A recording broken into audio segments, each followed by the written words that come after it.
हमें तालिबान से बचाओ। जी हां, यह आवाज उनकी है, तालिबान राज में जिनकी जान आफत में फंसी हुई है। यह आवाज उनकी भी है जो कुछ दिन पहले इलाज या पढ़ाई करने हिंदुस्तान आ गए हैं। उन्हें अपने परिजनों की इस वक्त चिंता सता रही है। डर है तालिबान के राज में एक बार फिर से महिलाओं पर होंगे बेतहाशा जुल्म, एक बार फिर से बेटियों के हाथों से छीन ली जाएंगी किताबें। इसी वजह से बार बार वो तमाम लोग बोल रहे हैं कि हमें तालिबान से बचाओ।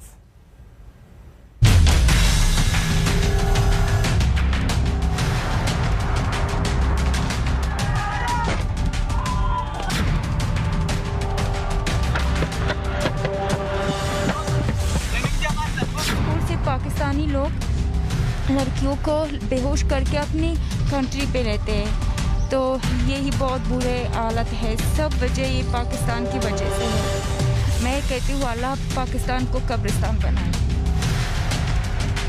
बस कैसे जाएंगे फिर अगर इस तरह के हालात में आप सोच भी रही हैं वापस जाने की? पता नहीं, क्योंकि हमारे पास इतने पैसे नहीं हैं हम यहाँ पे रुकने के लिए। जो है हम काते रहते हैं यहाँ पे, जो है वो कुछ पैसे लेके आए हैं। यहाँ पे रेट भी बहुत बढ़ता जाता है। ये काम अफगानिस्तानी का दर्द है जो तालिबान और पाकिस्तान के लिए बद्दुआओं के रूप में जाहिर हो रहा है। तालिबान के बर्बर चेहरे को याद करके इनके दिलों में दहशत भर आई है। कल रात से अफगानिस्तान का वो हालत जो लड़कियों पे है वो बहुत बुरा है। सब रो रहे हैं वहाँ पे। जैसे मैं यहाँ पे आ रही हूँ, ये सब वजह पाकिस्तान की वजह से है। पाकिस्तान क्यों ऐसा करते हैं पता नहीं। पाकिस्तान हमेशा हमें सुसाइड अटैक वहाँ पे करते हैं, लड़कियों को छेड़ते हैं। अभी तो हम एक न्यूज़ पे हमने देखा है स्कूल से पाकिस्तानी लोग लड़कियों को बेहोश करके अपनी कंट्री पे रहते हैं, तो यही बहुत बुरे हालत है। सब वजह ये पाकिस्तान की वजह से है। मैं कहती हूँ अल्लाह पाकिस्तान को कब्रिस्तान बनाए।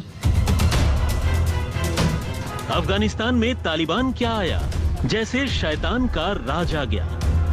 तालिबान के डर से लोग अपनी जान जोखिम में डालकर किसी तरह वहां से दूर जाना चाहते हैं। जो लोग अफगानिस्तान से बाहर हैं, वो अपने घर वालों के लिए फिक्रमंद हैं। ये महिला अपने इलाज के लिए अफगानिस्तान के मज़ार शरीफ से दिल्ली आई है। अफगानिस्तान में वकील हैं। अब तालिबानी खतरे से वो दहशत में हैं। वो बहुत डेंजर है क्योंकि सारी लड़कियां वहाँ पे काम करते हैं। फॉर एग्जांपल मैं भी वहाँ पे काम करती हूँ, वहाँ पे प्रोसिक्यूटर हूँ। इसीलिए वहाँ पे जो प्रोसिक्यूटर है, जो जज है, उसे किडनैप करते हैं, उसको रेप करते हैं। आप गवर्नमेंट जॉब में हैं वहाँ पे? हाँ, इसीलिए सब डरते हैं और लड़कियों को ज़बरदस्ती अपनी निकाह में लेते हैं। और वो मुला और सब मस्जिदों में ऐलान करते हैं जिसके घर में 4 बेटी हो उसमें वो तालिबान के निकाह में आ जाए। इसीलिए सब एज अ प्रोसिक्यूटर आपने कभी उनके खिलाफ भी मामले लड़े होंगे, केस लड़े हुए कितने बहुत। उसने मुझे कितने बार वो क्या मस्जिद धमकी दिया था। उसने मुझे बहुत केसों पे धमकी दिया था। इसीलिए मैं हम काबुल पे आए और यहाँ पे आए। आफशा तस्लीम ने तालिबान राज को अच्छी तरह से देखा है। वो जानती हैं कि तालिबानी कितने जालिम हैं। बहुत वैशी है वो लोग। पता नहीं आप क्या करेगा। हमारी फैमिली वहाँ किस हाल में है? बहुत बुरे हाल में है। अपनी घर से नहीं निकाल रहे। जो है अपनी घर में वो खाते हैं। अपनी वो क्या है कि सारी लड़कों को लेते हैं फाइट करने के लिए। इसीलिए अपनी लड़कों को घर में कैद करके रखा है। आपको डर लग रहा है आप वहाँ प्रोसिक्यूटर रही हैं, वहाँ जाएंगे तो आपके साथ भी कुछ बुरा होगा? हाँ, वैसे भी उसने मुझे कितना धमकियाँ दे रहे कि अपनी जान की खतरे में मत डालो, ऐसा मत करो। तो हमने यही किया है। अब्दुल मोबिन भी अफगानिस्तान के मज़ार शरीफ से इलाज के लिए दिल्ली आए हैं। काबुल पर तालिबानी कब्जे को लेकर ये लोग डरे हुए हैं। परिवार वहाँ फंसा हुआ है और ये यहाँ फंसे हैं। चिंता परिवार की ही नहीं, मुल्क की है। मुल्क की लड़कियों और महिलाओं की है। इससे भी खतरा बढ़ेगा आवाम को? तालिब से बिल्कुल बढ़ेगा। बहुत पढ़ाई करने नहीं देंगे वो। घूमना ये सब लड़कियों का काम करने नहीं देंगे वो। खतरा हो तो होगा ना। पढ़ाई लिखाई भी नहीं करने देंगे? नहीं, लड़कियों को नहीं दोगे। लड़कियों को पढ़ाई लिखाई मना है।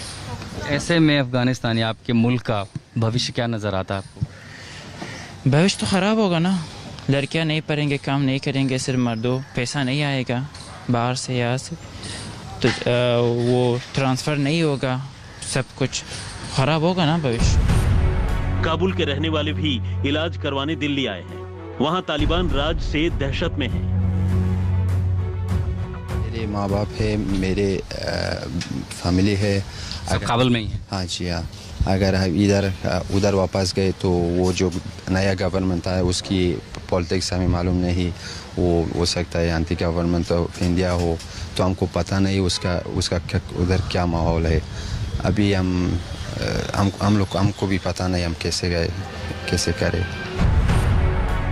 अफगानिस्तान में यूएस आर्मी के साथ काम करने वाले हसीबुल्ला डर के मारे वतन छोड़कर हिंदुस्तान भाग आए हैं और रिफ्यूजी के तौर पर यहाँ रह रहे हैं।